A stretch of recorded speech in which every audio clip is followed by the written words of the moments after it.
as the Academic Staff Union of University called off its 9-month-old industrial action. A lot of people have actually argued that it is just been suspended as there are still a lot of gray areas to be ironed out between the federal government of Nigeria and the Academic Staff Union of University. Welcome to another interesting episode of Daily Drip. This is a program where we showcase issues and events which helps build your productivity. My name is Shamsudeen Abdurrazak.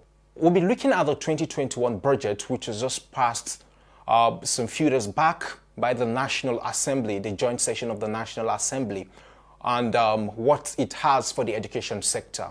Now, from the education sector, we've had a whopping sum of a 1.1 trillion naira allocation to education. So that is a vague number.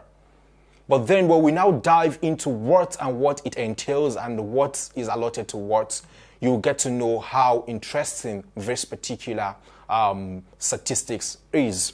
Now let's look at it for itself. So for personnel costs, we have a whopping sum of 579.7 billion naira, which has been allotted to personnel costs for the education sector.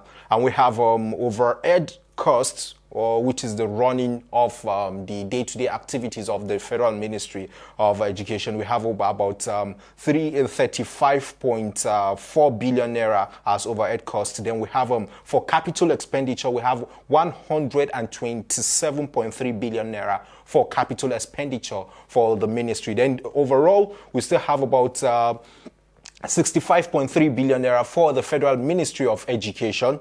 Then we now have for the Universal Basic Education.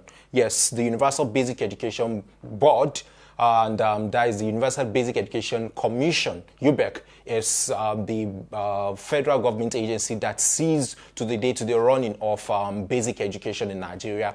And that particular agency is going to be having a total of 70.05 billion naira budgeted for the year 2021. And for TED Fund, that is for the tertiary education, the university, we have a whopping sum of 318 billion naira allotted for tertiary education in Nigeria. But these are just figures.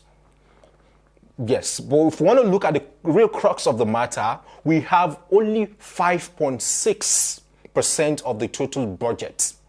Now, the 5.6% of the 13.588 trillion naira, which was passed by the National Assembly, allotted to education. So where we still grasp with the issue of low funding for education. Now, the security, the armed forces got the highest share in the national budget, and they've been getting the highest cuts in the national budget over the period of over 10 years. And this particular budgetary allocation, which was said to have been increased by 65% compared to what we have last year, is actually, by percentage now, is actually the lowest in 10 years. The lowest percentage we've had. Now, the United Nations Education, Scientific and Cultural Organization, UNESCO, in the Dakar Declaration, which Nigeria is a signatory to that, has actually made it a statutory of 15 to 20% of the total budget for developing countries should be allotted to education. So whereby for developed countries, 26% of their total budget, of their annual budget, should be allotted to education. But unfortunately, we've had staggering. The highest we've had in the last 10 years was in 2015, where we've had 10.7% of the total budget allotted to education. And that was during the administration of President Goodluck Jonathan. And let's just dive into the statistics of the percentage of what we've had for education in the last 10 years. From 2011, we have 9.3%. Allotted to education. In 2013, we have 9.86% allotted to education. In 2013, we have 10.1%. percent allotted to education. We have in 2014 we have 10.5% allotted to education, and in 2015, which is the highest in the last 10 years, we have 10.7% of the annual budget allotted to education. And from 2016, we started having a decline in the allocation to education, where we have 2016 we have 7.9% allotted to education. In 2017, we have 7.4% of the annual budget allotted to education. In 2018, we have 7.04% allotted to education. In 2019, we have 7.05% allotted to education. And in 2020, we have 6.7% allotted to education. And in 2021, we're expecting 5.6% of the total budget allotted to education. Now, this is the issue. There is, in budgeting, we have different stages. There's a place for the allocation itself. Yes, when it is being allocated. Then there is now where the National Assembly comes to deliberate about it. So it's either they hijack or shoot it up. There are some things that don't make it from the allocation stage to the budgeting stage. Then when it has been passed into law, we now have the issue of being appropriated. Yes, it has been appropriated by the National Assembly, but the release by the CBN is another issue. Then after the release, what happens? What we call the monitoring and evaluation, the utilization is another thing entirely. So when you go from the stage of allotting a particular sum of money for a particular project for the education sector in Nigeria to the last one where we have the release, we have the performance of some budgets in Nigeria has actually not been faring too well. Like for the 2020 budget, the fiscal year has actually been extended to March 2021. So that means the budgets of 2020 will run till March 2021, even if this particular budget of 2021 is being signed into law by the President Muhammadu Buhari. But yet, that is not the issue. The issue is the poor funding of education. Now, over the years, we've been grappling with the issue of academic staff union strike, and these has actually been affecting the productivity of students in tertiary education, in the tertiary institutions in Nigeria. But unfortunately, this issue and the whole issue of low funding in education is still going to be affecting the productivity in that particular end. Now, we now delve into the universal basic education. We discussed about that some few days back, and this is how it works.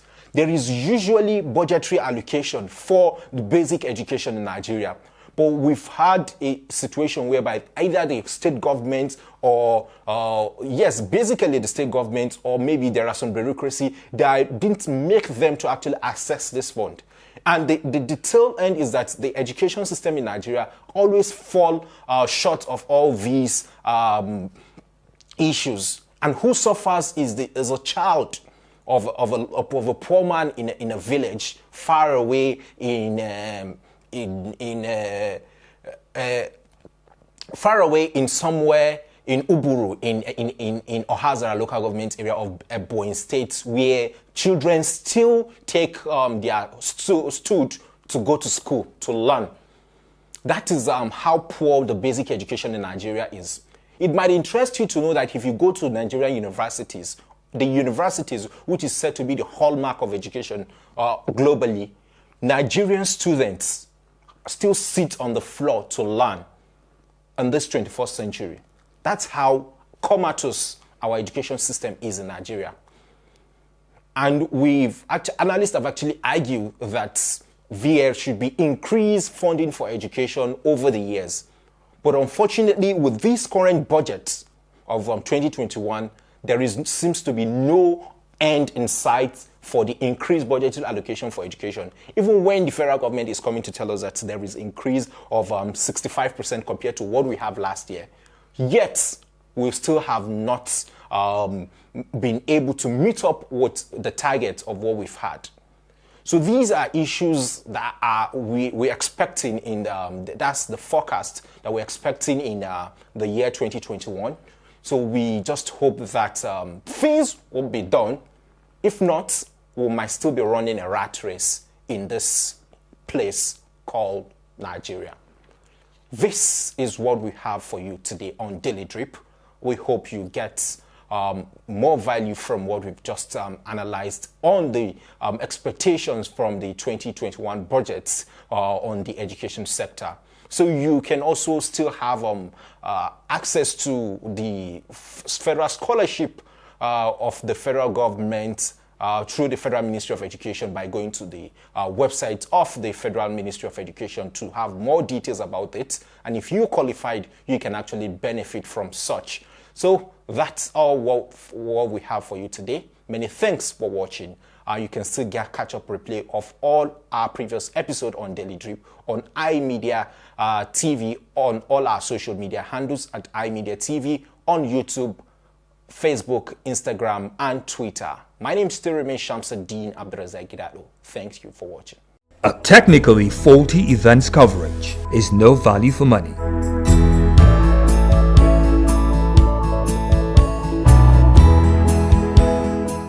A crispy, clear, high-definition production, live stream, or online conference is our business.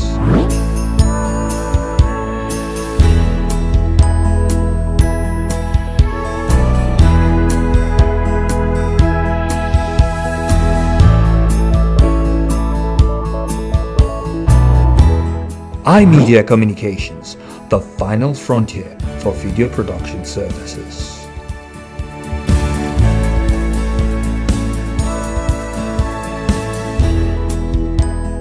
You see, sometimes people say it's an addiction and I cannot do anything about it. Or they might say I'm helpless. Or just leave me alone, you can't do anything about it.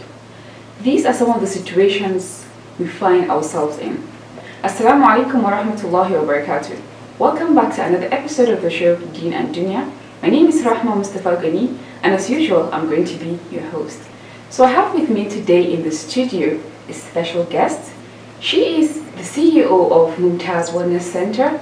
Also, she is a therapist and also a psychologist. So I introduce to you Mrs. Hawa Bello. Assalamu alaikum. Then I have with me in the studio another beautiful sister. You know her, Halima Adiswana. Yeah, assalamu alaikum. Okay, so as you know, this is a show where we talk about deep and important issues concerning women. And we try our best all the time to bring topics, we discuss about them and try to find solutions. So today we have for you another interesting topic, which is intoxicants, anklets, and piercings. So, you know, generally, these things are some of the things that people in our generation now find themselves in. And most times they might say it's just a trend, so I'll just do it, or maybe influence from friends, or well, different reasons. So, you know, in Islam, we have like 4 sources of Sharia where some of the things are clearly stated in the Quran or in the Hadith of the Prophet ﷺ. While sometimes some things might not be stated, and then the ulama now would do consensus, which is the ijma, and then they can find rulings for some of the things. Then sometimes you might see that they compare one thing to another, which is clearly stated in the Quran or Sunnah, and then they might take the rulings to be the same. So now generally, whatever case it is, Allah says, وَلَا تُلْقُوا بِأَيْدِيكُمْ إِلَى التَّهْلُكَةِ. Do not take yourselves and throw yourselves into destructions with your own hands. So now, basically about these things that we're going to talk about, intoxicants, anklets, and piercings, you know, the scholars now establish some criteria on the prohibition of these things, where it's maybe because it's going to be harmful to your health or to other people's health, or it can be a waste of money, or you know, it's going to cloud your mind, or it's just going to cause things like it's going to take you out of your senses. So that's why they establish these criteria to know that, okay, this is right, while this is not right, while some of them are not even mentioned in the Quran. So, but what can you say about these things? Okay, even though initially when I heard the topic I was wondering what is the correlation between intoxicants, piercing and anklets, because they are not really of the same thing. They are, they have their own different worlds. So I think because of that, I'm going to pick them one after the other. So if you ask me, what do I see about intoxicants? Although intoxicants is like a general name for a whole lot of things that intoxicate individuals, things that affect their psychology, things that are psychoactive. Yes. So intoxicants are what we call psychoactive. That is, they change some things in your brain that makes you behave differently than normal. So those are intoxicants. And then anklets, just like the name states, is when you decorate your leg with any kind of jewelry or something like that. And then piercing, when you pierce any part of your body with any kind of jewelry and all that. So those are, those three things. Now, let's talk a little bit about intoxicants, okay? So, of course, there are 1001 different types of intoxicants. Anything that is psychoactive, will be placed under that kind of intoxicant kind of label. So, of course, we have the normal alcohol people take. Yes. We have some concussions that people mix together, the popular science student kind of thing. You mix this and put that and put that. Some things naturally on their own are not intoxicants. Yes. So for example, Maggi on its own, if you eat it from now till tomorrow, will not intoxicate you. It's a normal thing to cook. La Casera, if you drink it normally without mixing it with anything, it will intoxicate you, you're fine. But when you now mix some things together, they make some kind of chemical reaction inside them that will now make it lead to, intoxicating people. So if you mix La Casera with some other things, for example, you can get intoxicated. The same way if you mix Maggi with some other things, even your normal Coca-Cola. Yes. So although we'll not place these things under intoxicants, but we know for a fact that if you mix them with something else, they can intoxicate you. There's also something that does have the intoxicating ability, although you have to take it in really, really large quantity. That a lot of people don't really know so much about it, nutmeg. Okay. Yeah, so if you take it in... What's your ruling about that? Yeah, so like in Saudi Arabia, for example, you're not allowed to sell nutmeg ordinarily. Yeah, because they classify it under intoxicant. Although using it in small doses that people generally do use it, it doesn't. But because it has been classified under intoxicants, there's a ruling that says it shouldn't be sold or used. So some people would generally not use it. So there are a whole lot of things, except, we can't have an exhaustive list of intoxicants. There are some drugs that you would ordinarily use and then it will intoxicate you, even though they are normal medications that you would use normally for a normal health problem. Exactly, like your normal cough syrup, like your normal sleeping medications, but when you misuse these drugs, we call them misuse because you're not really using them for what they were meant to be used for. So for example, codeine, a cough syrup, so maybe Benylin with codeine, for example, is supposed to be used 5 ml morning, afternoon and night, for example, for cough. And then you happen not to have cough and you decide to take 30 ml morning, afternoon and night. You are not using it for what it was meant to be used for, and you are not using it at the dosage that is supposed to be prescribed for you. So at that point it's misuse. And you also have the intoxicating ability that is a side effect. Ordinarily, some people will use 5 ml of Benylin with codeine and they will feel drowsy all day. So one of the rules is not to use cough syrup that has that constituent in it and drive, or use it and use machinery, because they know that it has a side effect of being drowsy. So something ordinarily that will make you drowsy, you now take them in large doses, it automatically changes the whole system. And actually brings me to the concept of people saying intoxicants are things that only affect your your mental or physical control of your senses. Because like you're saying, this codeine now, when people say they only take it as depressants, just want to is it what they call? Not be good, to calm them down. Exactly, calm their mind. So they feel like, well, that's not supposed to be a drug or something. It's just for me to relax, for me to have a good sleep, a longer sleep. But they're actually intoxicants. Yeah, I hear people say that actually. However, it's a drug. Yes. Whether it's a depressant, whether it's it hallucinates you, whatever it is that it does, is still a psychoactive drug. Anything that would work on your Mental and physical that would make it change its activity. So let me go a little bit deeper. In the brain, we have neurotransmitters. So these neurotransmitters are the things that they're like messengers. We call them like messengers. So they're the ones which will tell one part of the body, what part of the brain what to do and what not to do. So we have the common ones that people would usually hear about is the dopamine, the serotonin, and all that, the GABA and all that. Now, these neurotransmitters, there's a normal quantity that you would find normally in the brain when you do normal things. So for example, if you eat food and the food is very, very nice, as in you like the food, your brain will release some neurotransmitters to let you feel that sensation of, oh, this food is yummy. And I get to release it, you know. So you feel that happy state. Now there are some things that you also do that it will reduce the state you feel, you know. So when people now, this is activity going on in the brain normally, okay? It's a normal activity going on. Now when you take something to now either enhance this activity or reduce this activity, you know, there's a psychoactive activity that is happening in the brain.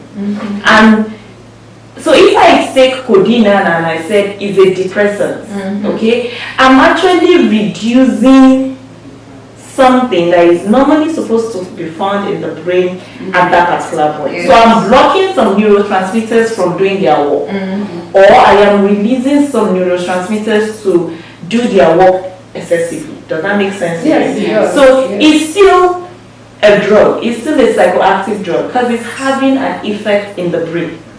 You know. So any of those will be deceiving ourselves. So okay, now let's bring the same thing to alcohol. Alcohol ordinarily is an antidepressant. Okay. Wine, did you know that? Yes, wine. You know, so it's supposed to take, you're supposed to take it and they feel, that's why you hear some people say, well, I want to forget all my worries and my sorrows. Exactly. So they will take alcohol. Some people will not be able to sleep if they don't take alcohol because they need it to put them in that depressed state. That's why we call it an antidepressant. That's why we call it a depressant, not antidepressant. Antidepressant is medication for depression. Sorry. So that's why we call it a depressant because it will ordinarily make you feel that calm, lucid kind of thing, and you also say that that's why some people, when they are drugged, they lose control of their mouths. Just say no inhibition. The inhibition they would ordinarily have to say, you kiniko. When they can't control it because it has put them in that, like she said, floating state. You know. So would you now say that alcohol is not an intoxicant because it's a depressant? Well, it is. But another thing that makes people want to kind of give excuses for drugs is because some of them were not specified in the Quran. I mean, codeine is not in the Quran. What about the other ones? There are many other ones apart from alcohol, which was strictly stated. But not stated in the Quran. Now I'm talking about cigarettes. You find this very I won't say a particular group of people in Nigeria, but then these people are very believing in the Quran. They follow it like everything, but then when it comes to the cigarette part, they're like, well, it's not in the Quran, it's not supposed to be a drug, it's just smoke. So it should be allowed. I think you actually talk about these things not being mentioned in the Quran. I was actually going to tell her about it. So now, talking about the Islamic perspective, you know, Yeah, clearly the one that was mentioned in the Quran is al-khamr, yes, the alcohol. So, but then even that one, yeah, we know that it's not easy to get addicted to something and then just get out of it. Yes. So that's why Allah also followed some phases or steps in banning alcohol. So he mentions in the Quran, well, at first he just said people have been asking the Prophet about gambling and alcohol. He said يسألونك عن الخمر والميسر. Then when he said, yeah, even though there is benefit in it, but then the harm is more than the benefit, right? So then the second phase was when one imam was leading prayer, but then he was under the influence of alcohol, and then he couldn't even read the Quran properly. Yes. So then Allah still revealed another verse, and he said, do not approach prayer when you're under the influence of alcohol. Yes. Then the third phase was when, after the second one, people now, reduce taking alcohol, and then maybe it's going to be after Isha prayer, but then they sit in groups, and they'll be talking, and they'll be doing poetry between themselves. Yes, the Arabs actually value alcohol, they even do poetry about it. So one of them now offended another from a different tribe, and they started having a lot of chaos, and someone was hit and all that, and then totally now Allah banned alcohol. Yes, so scholars say the word intoxicant or alcohol is just like a general word for anything that covers your mind or takes you out of your senses. So it doesn't matter if it is a drug or anything. But for drugs, they are not mentioned. That's why I mentioned ijma or qiyas. Yes. So, but even back then, some of these things like hemp, like cannabis, like poppy, they were used as medicinal stuff. Yes. For therapeutic purposes. We have our guest. She might tell us about that. So I know that's what she said. Some people take it as an excuse to take all these things like drugs. And even that time, all of these things like hemp were actually eaten and not smoked. So maybe I don't know if that is the difference while people get intoxicated. You see, alhamdulillah that you started with the sources of Sharia law. Okay. And even though in the Quran, what was specifically talked about, which a lot of people refer to alcohol, is intoxicants in that sense. But like you said, we have all the sources of law. We have the hadith, we have the hijma. Now, when you were mentioning the intro, you said scholars say people shouldn't use something if it is detrimental to your health. Now, one of the rules in the Quran is that you should not commit suicide. If you commit suicide, we all know the complication. You should not use your hand to put yourself in ruin. Yes. You should not use your hand to intentionally destroy yourself. If it's unintentional, Allah sees the mind, and then He can always overlook all these things. Yes. But when it is intentional, then there is a problem. Now, on the face of it, so there's something we say that if cigarettes was first found now, as in they've not found cigarette before, they've not found tobacco before, nicotine has never been found before, so they just found it now. With the level of education that's available now for people to be able to know the constituents of something, if they just found cigarette now, it will be banned immediately. Because we now know the harmful effects of nicotine, which is the main ingredient that is found in cigarettes. Yes, according to a research I was doing, there's this Imam Ibn Taymiyyah. He referred to as the wines as khamr, and then these other smokes, the cigarettes, the hemp, and all of that as hashish. He said the khamr actually does something to your senses and your religion, but worse than that is what the hashish does to you, because it actually destroys your body alongside destroying your religion. Exactly. So, in fact, when I tell people that that cigarette is one of the worst drugs you can take, they're like, And I say yes. Because cigarette does not only destroy one part of your body. Cigarette destroys every single organ in your body. when you smoke, when you puff, you are unintentionally killing yourself. Right. Okay, so even though it's not an intoxicant in the sense of what alcohol will do, it's still a psychoactive drug because it will still do something in the brain. That is why it becomes addictive anyway. Yes. You can only get addicted to something that does something to you in your brain. Yes. If it's only in your body, you may not want to. But now people hide behind the fact that shisha and the rest have flavors and it's not like cigarettes, so they feel it's okay. That was why I said nicotine, which is the main active ingredient in cigarettes, is the problem. This same nicotine is found in shisha. In fact, in more higher concentration in some flavors. Just like your pen, or people take e-cigarettes. Yeah, in the form of pen. Okay, yes. That even has some of the brands anyway, has more nicotine in it than your usual cigarette stick. Okay, so because that nicotine, which is the main problem, is found in all these things, that is why we are against the fact that people will use that as an alternative for cigarettes or other things, because it's like you're jumping from frying pan to frying pan. You are leaving one for another kind of And addiction. it's clearly stated that you should abstain from anything that will cause you. Exactly, that will cost you harm. You see, now with the progress in science, you can actually look at the lungs of someone who is smoking cigarette and look at the lungs of someone who is not smoking and see the big difference. And you can see, your lung function is not exactly. You are, I don't know how to, is it consciously or unconsciously killing yourself? Yes. You can open the stomach of someone who does cigarettes and open the stomach of someone who doesn't see cigarettes and you see the difference. So even though these things were not mentioned categorically, we can understand the implication now. In those days when people didn't even know, you could ignore their ignorance, if that makes sense.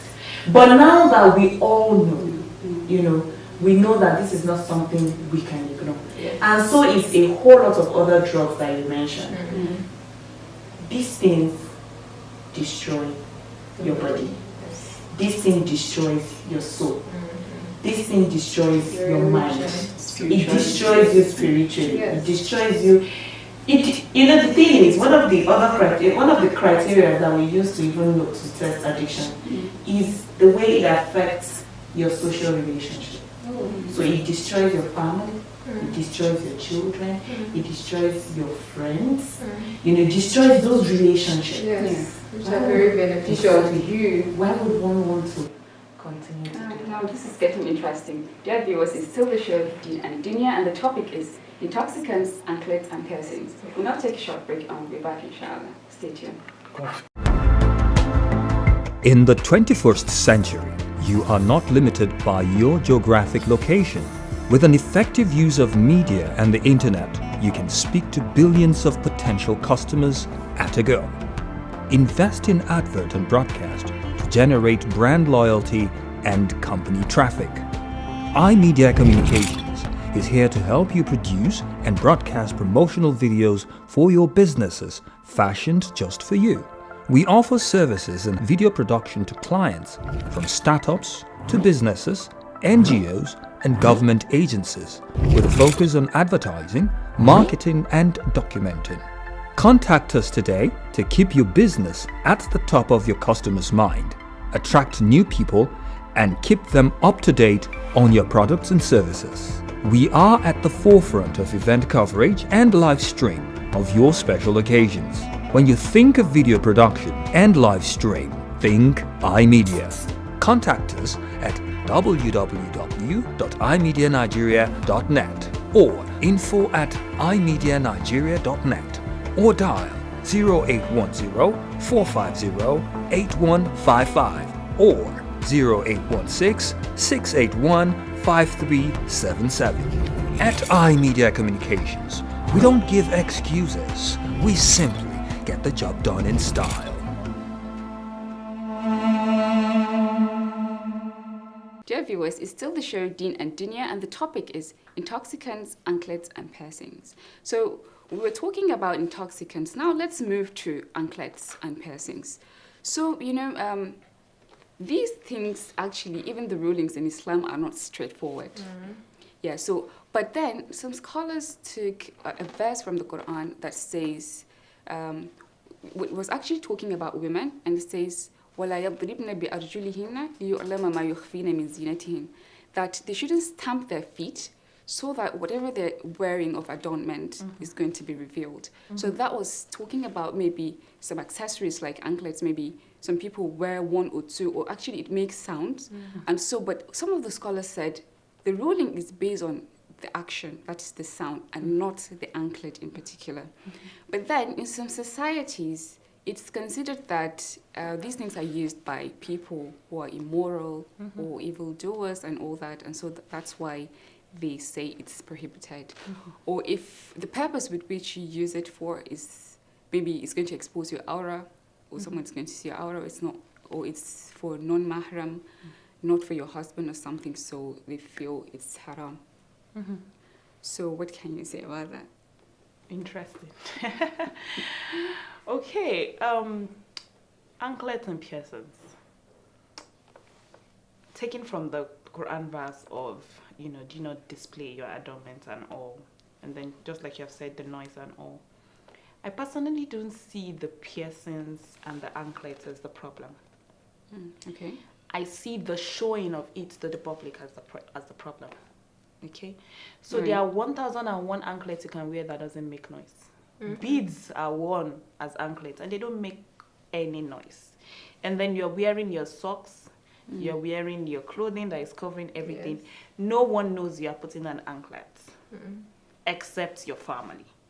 So if you can actually protect the haram parts, which is what you have mentioned on, exposing it to non-more haram, making a show of it that everybody knows you're wearing this thing by stamping or by showing people like, look at my leg or look at my nose. Because actually during the Jahiliyyah period, women actually do that to call men's attention. Yeah, exactly. Yeah. So, but now, knowing that you're not going to be doing that, women are allowed to beautify themselves as they want, okay?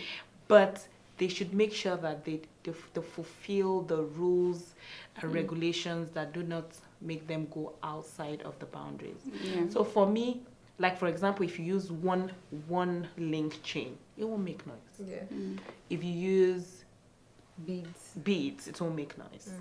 Whatever it is you use, as far as it's concealed and it's only your family that can say it, it's fine. Now for piercing, there's another rule that comes in, which you didn't mention, is also that not to put yourself in harm way. There's some kind of piercings that I see and I'm wondering, how did you do that?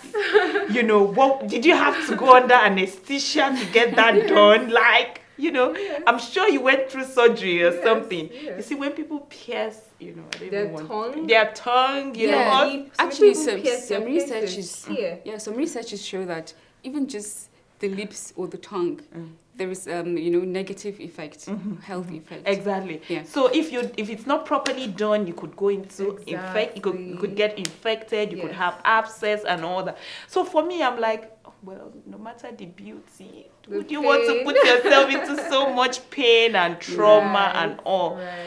But every action shall be judged according to intention.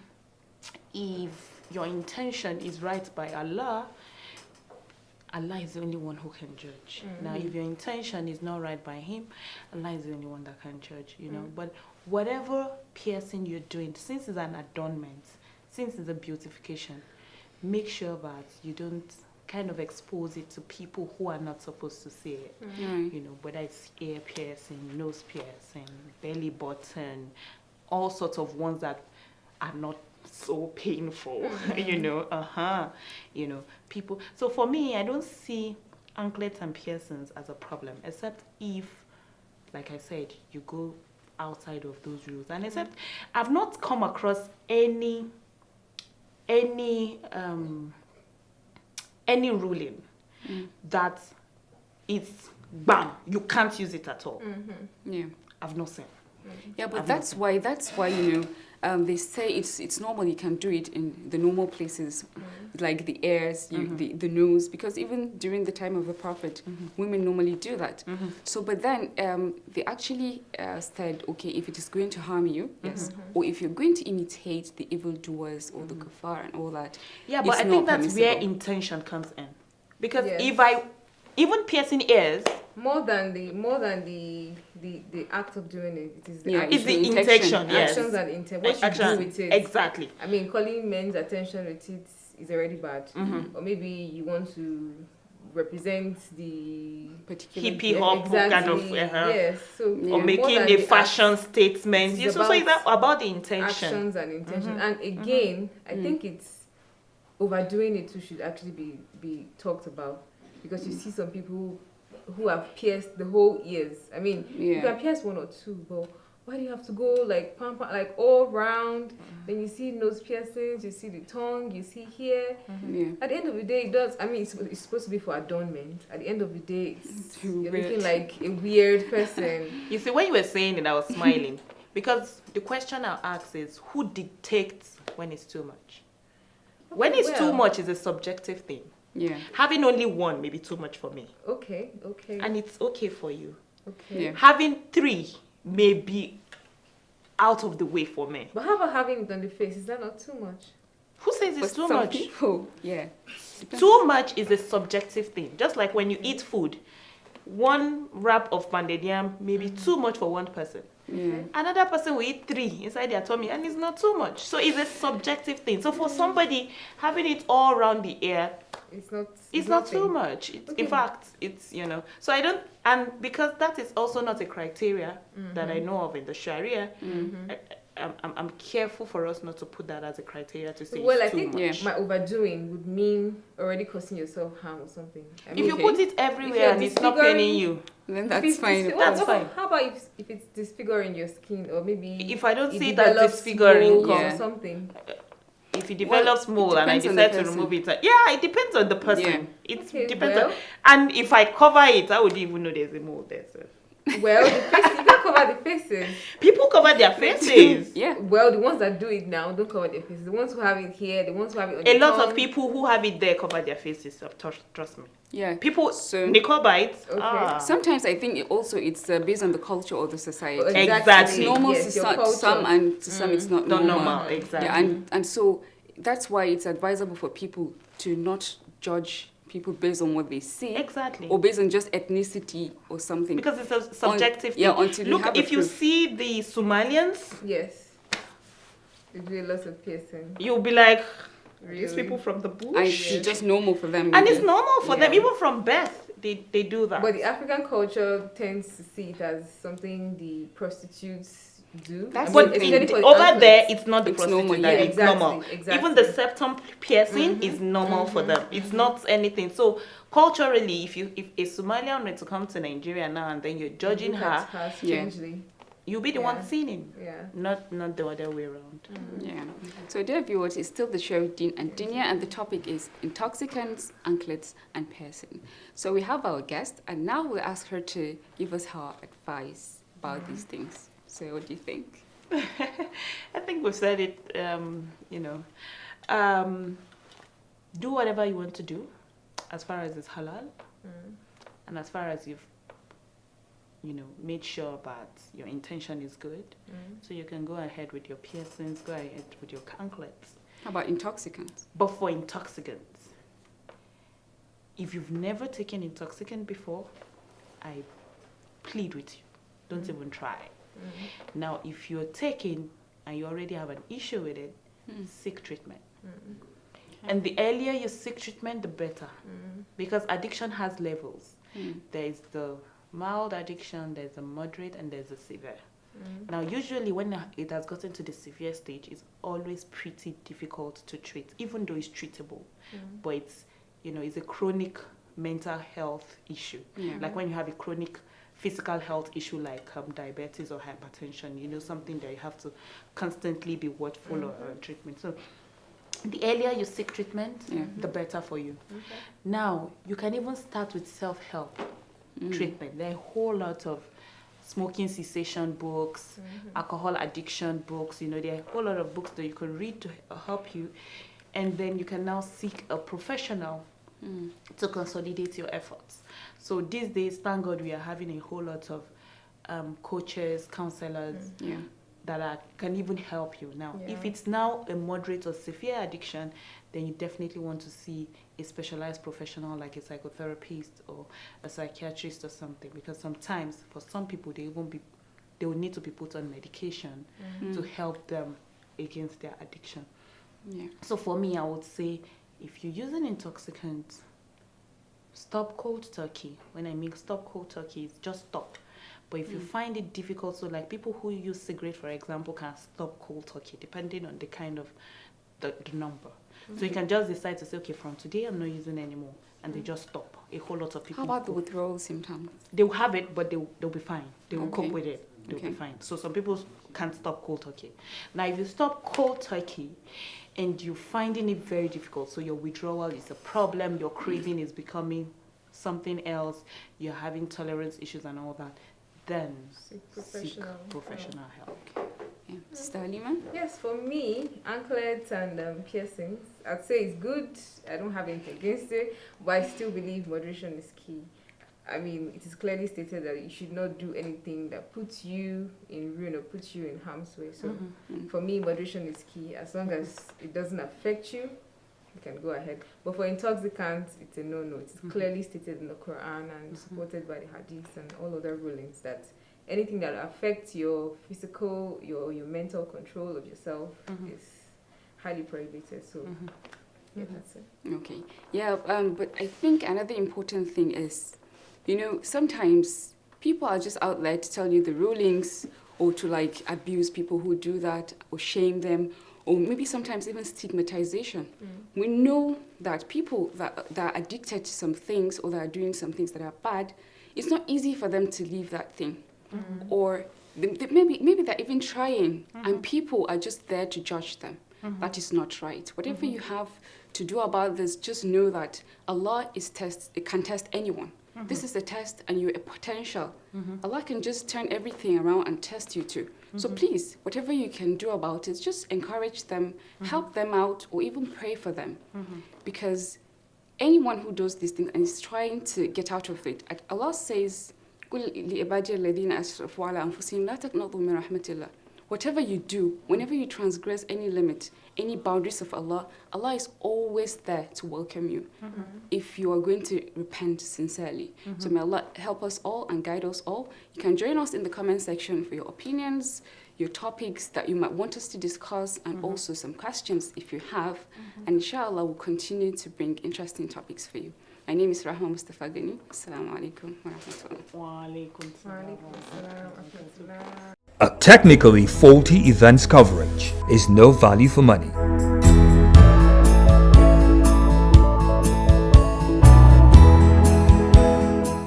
A crispy, clear, high-definition production, live stream, or online conference is our business.